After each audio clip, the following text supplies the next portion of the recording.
Wala namang poder sa ehekutibo ang pahayag ni Senadora Miriam Defensor Santiago na dapat mag-leave ang mga senador na isinasangkot sa 10 billion peso pork barrel scam. Ayon kay Presidential Spokesman may patakaran ng Senado ukol dito.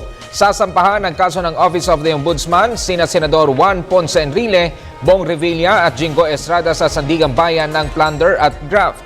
Umaasa naman ang palasyo sa maagang pagtukoy ng Sandigang Bayan kung may sapat na batayan ang kaso laban sa mga ito. Samantala, ginit ng Malacanang na ang Sandigan Bayan ang magdedesisyon kaugnay ng posibleng detention cell ng mga kinasuhan. Ito'y sa kabila ng pangamba ng ilan na maaaring humiling ang mga ito ng hospital o house arrest. I think Senate President Frank Drilon already responded to that, and I think he's a better person to respond to this. Part of the requirement of being charged is the opportunity to be heard by from the respondents. The call for the senators to go on leave is best addressed to their own judgment.